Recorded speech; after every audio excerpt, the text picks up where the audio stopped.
the law of the playground, the terrifying system of unwritten traditions, games, taunts and insults that rule the happiest days of every schoolchild in Britain. Joeys, gaylords, fannies, knobs, you get the idea.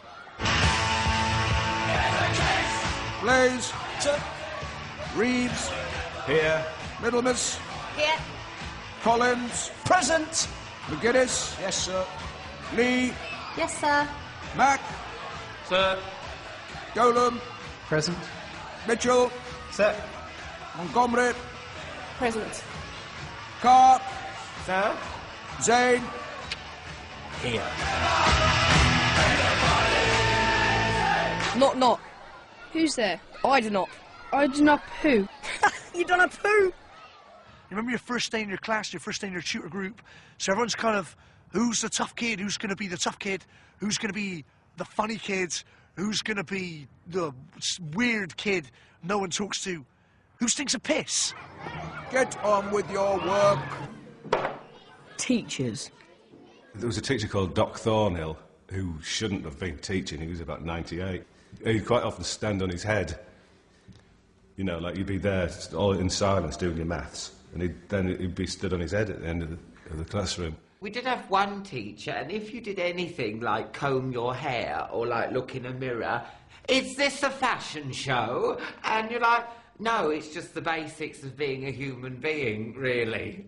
We had a teacher called Mr. Gearney who had a false arm, and he took so much flack. And his false arm, the hand slightly turned out, and we would hang all manner of things on it because he couldn't feel it, of course, because it was a prosthetic arm. And things like condoms would be hung on it, and maybe a tampon or something like that. The one that I remember most was scratch and sniff. He would scratch his genitalia, and then there'd be a sort of 2 or 3 beats, you know, of real anticipation from the class who knew this, and he would give it a quick sniff, and then he'd turn to the board. Mr. Brown was, you know, he was actually a nice guy, and his favourite thing was going, when he wanted quiet, he'd go, let's have the volume down, and he loved that. This is that thing, don't mess around, it will go on your permanent record. And for your whole school life, you're thinking, man, I'm not going to get a job because I bunked off once and I called a teacher a tosser, and it's on my permanent record. There is no permanent record. It doesn't exist. It's a myth. I do remember it being hysterical when you found out the first name of the teacher. So I remember when we found out Mr. Rogers, his name was Nigel, and just shouting it down the corridor, all right, Nige! Physics teacher called Mr. Sop. He couldn't pronounce his R's or his L's. R's came out as a and L's came out as a And he turned round with a piece of chalk and he wrote, white light and the electromagnetic spectrum. And then turned around and went, white light and the electromagnetic spectrum. He was a lovely man, but what a first lesson. And I respected him from that day forward because he nailed his colours to the fence there, didn't he?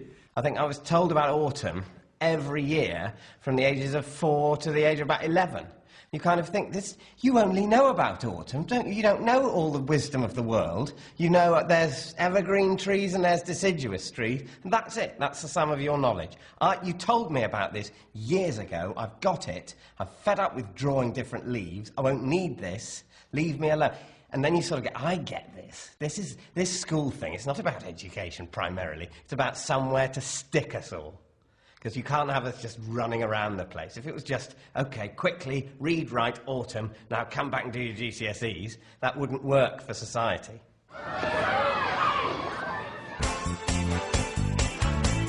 School disco.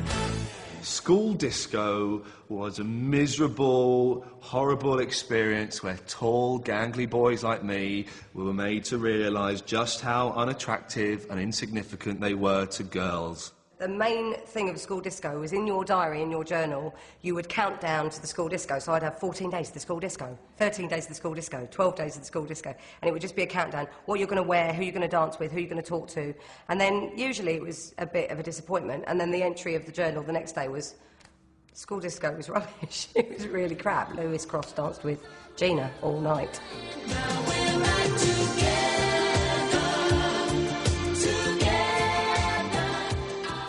everyone turned up in waistcoats. Do you remember when Jason Donovan and Kylie Minogue, that's especially for you, everyone bought a waistcoat. Everyone was in a waistcoat, even the poor kids. I don't know where they got that waistcoat from, but they were wearing it. I can remember getting ready hours before I needed to. A little bit girly, but I did. And inexplicably, I still don't understand why I did it, I wore a waistcoat. A fat kid wearing a waistcoat. I was definitely going to pull. I wanna show you my heart is so true, and all the love I have is especially. I remember once they were playing Duran, because I was a massive Duran Duran fan, and they played Girls on Film, and all the girls just started screaming.